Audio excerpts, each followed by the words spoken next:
Hydro carbon திட்டத்தை மத்திய அரசு கைவிடும் வரை போராட்டம் தொடரும் என்று நெடுவாசல் போராட்டக் குழுவினர் தெரிவித்துள்ளனர்.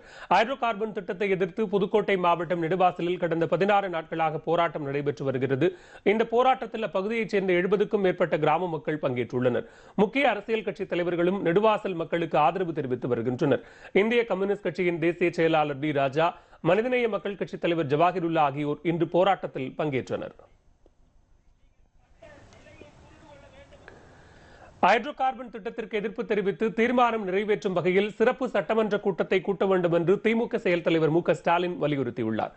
புதுக்கோட்டை மாவட்டம் நெடுவாசலுக்கு சென்ற மு.க. ஸ்டாலின் கொட்டும் மழையில் போராட்டத்தில் பங்கேற்றார். அப்போது பேசிய அவர், ஹைட்ரோ கார்பன் திட்டத்தை கைவிடக் கோரி பெட்ரோலியத்துறை அமைச்சர் தர்மேந்திர பிரதானிடம் திமுக சார்பில் கோரிக்கை மனு அளிக்கப்பட்டுள்ளதாக கூறினார்.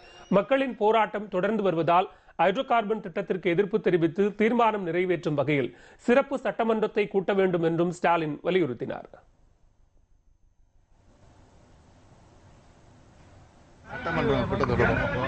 சட்டமன்ற கூட்டத்தொடர் வர்றப்ப இல்ல, இதுக்காகவே சிறப்பு சட்டமன்றத்தை கூட்டலாம் என்பதுதான் என்னுடைய கருத்து. கூடி அந்த சிறப்பு சட்டமன்ற கூட்டத்தை கூட்டி ஸ்பெஷல் கூட்டத்தை கூட்டி இது ஒரு தீர்மானமாக கொண்டு வந்து நிறைவேற்ற வேண்டியதுதான் எங்களுடைய விருப்பம்.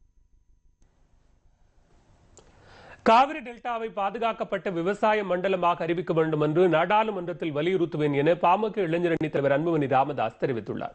இது தொடர்பாக நெடுவாசலில் அன்புமணியுடன் எமது செய்தியாளர் மகேஸ்வரன் நடத்திய கலந்துரையாடலை இப்போது பார்க்கலாம். மக்களவை உறுப்பினரா நீங்க விரைவில் மக்களவை கூட இருக்கிறது, அங்கே உங்கள் தோலை எந்த அளவு பதிவு செய்யிருக்கீங்க? ஒரு தனிநபர் கவன ஈர்ப்பு தீர்மானமா அதை கொண்டு வரதுக்கான முயற்சியில் இருக்கு. நிச்சயமா அதை அத்தனை முயற்சியும் நாங்க செய்ய போறோம். நாங்க நாடாளுமன்றத்துக்கு உள்ளேயும் சரி வெளியிலையும் சரி போராட்டமும் உள்ளேயும் நாங்க பேச போறோம். நம்ம ஏன்னா இது விவசாயிகள், ஏன்னா விவசாயிகள் கடவுளா நான் பாக்குறேன். எனக்கு சோறு போடுற கடவுள் விவசாயிகள்.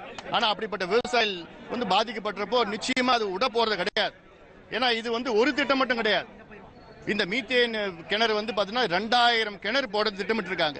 இதை நெடுவாசல் விட்டுட்டோம்னா மற்ற இடத்துல போடுவாங்க. எங்களோட நோக்கம் என்னன்னா இந்த பகுதியை, காவேரி படுகையை பாதுகாக்கப்பட்ட வேளாண் மண்டலமாக, புரொடெக்டட் அக்ரிகல்ச்சரல் ஜோன் அப்படி பண்ணிச்சுன்னா இப்போ புதுக்கோட்டை, தஞ்சாவூர், திருவாரூர், நாகை, காரைக்கால் பகுதி, கடலூர் இந்த மாவட்டங்கள் பாதுகாக்கப்பட்ட மாவட்டங்கள்ல இப்படி எந்த திட்டமும் அழிக்கின்ற திட்டம் எதுவும் வர முடியாது. அதுக்கு மாநில சட்டம் போட்டு மத்திய அரசு சட்டத்தை வலியுறுத்தணும். இப்ப ரிசர்வ் ஃபாரஸ்ட் மாதிரி திட்டம் அது கொண்டு வரணும். நெடுவாசலுக்கு மட்டுமல்ல, தமிழகத்திலே எந்த இடத்திலும் இந்த ஒரு திட்டத்தை நடைமுறைப்படுத்தக்கூடாது என்பதற்காக நாடாளுமன்றத்திலும் உள்ளேயும் வெளியேயும் தொடர்ந்து போராட்டங்களை முன்னெடுப்பேன் என்று திரு அன்புமணி ராமதாஸ் அவர்கள் தெரிவித்திருக்கிறார். நெடுவாசல் போராட்டத்தில் ஈடுபட்டு வரும் மக்களுக்கு ஆதரவாக சேலம் மாவட்ட ஆட்சியர் அலுவலகம் முன்பு போராட்டத்தில் ஈடுபட முயன்ற மாணவியரை போலீசார் கைது செய்தனர். ஹைட்ரோ கார்பன் திட்டத்தை கண்டித்து சேலம் மாவட்ட ஆட்சியர் அலுவலகம் முன்பு போராட்டம் நடத்தப் போவதாக தமிழ்நாடு மாணவர் இளைஞர் பேரவையினர் அறிவித்திருந்தனர். போராட்டத்திற்காக வந்த அவர்களை வழியிலேயே தடுத்து நிறுத்திய போலீசார் கைது செய்து அழைத்துச் சென்றனர்.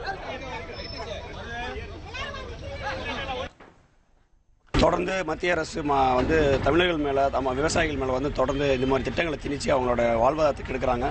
மத்திய அரசு மாநில அரசு இந்த ஹைட்ரோ கார்பனுடைய ஒப்பந்தத்தை கேன்சல் செய்யணும்னு சொல்கிறாங்க.